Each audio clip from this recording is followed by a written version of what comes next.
This is Colin Powell's last interview. Morning, General Colin Powell passed away today at the age of 84, an outpouring of respect from both sides of the aisle, remembering him as a trailblazer in his roles as soldier and statesman. And we're getting new excerpts tonight from one of Powell's last interviews. He spoke with veteran journalist Bob Woodward about his health issue. Well, you see, I've got to go to the hospital about 2 or 3 times a week. I've got multiple myeloma cancer, and I've got Parkinson's disease, but otherwise I'm fine. Oh, no. I'm so sorry. I'll tell you, no, I don't feel sorry for me. For God's sake, I'm 85 years old. Gotta have something. Well, And I haven't lost a day of life fighting these two diseases. I'll get you. oh, well, that's great. Well, you've never lost a day of life. I mean, think of the activist generals, former Secretary of State, now Oracle, right? Again. Bob Woodward joins me now. He is the co-author of the new book, Peril. Bob, we're so grateful to have you on tonight. It's an extraordinary interview and excerpt to hear. And this was the last interview with Colin Powell and possibly the last interview that he did. I understand you interviewed him more than 50 times over 32 years. You knew him. What did you think? Yeah, well, it goes back to 1989, the Panama invasion. He was somebody, a rare public official who did not shield himself. He was willing to open himself up and would answer questions. You could always get him on the phone or go see him. And he felt that was part of his responsibility, and I think it was part of his integrity, quite frankly.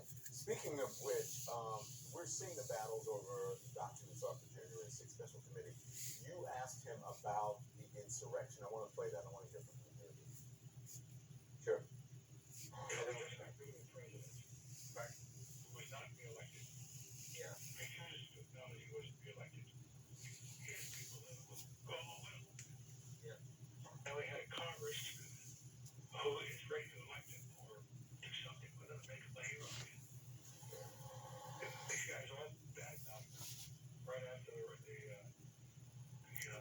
All right. riot in the White House. Yeah. But 2 weeks later, they were all back in the civilian camp. What did you think of that riot and assault on the It Capitol? was awful. But he was going in there to overturn the government. Yeah. I don't think anyone said that. I mean, look, he was a lifelong Republican, but then he told CNN that he could no longer, after the insurrection, considered himself a Republican. He couldn't stand what the Trump administration represented.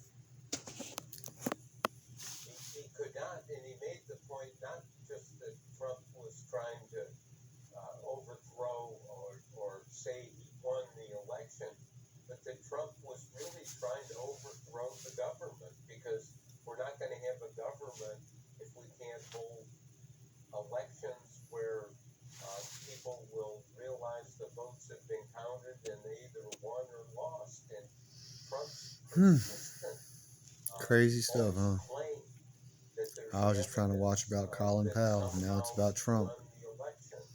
I ain't saying It's nothing. not there. Bob Costa and I I'm just trying to let them talk. Carol did this research and found that I know they're both from the CIA. Sorry. I know y'all hate to hear that shit. Donald Lemmons and the Watergate man. All right, we had enough. I'm sure Colin Powell was great and Trump was trash. Right? And this was not somebody who was opposed to Trump. These big Trump supporters. Listen, Colin Powell was, again, as you said, a lifelong Republican until he said he couldn't be a Republican anymore, considering what the Trump administration had done. But he was, a type of old school Republican with integrity.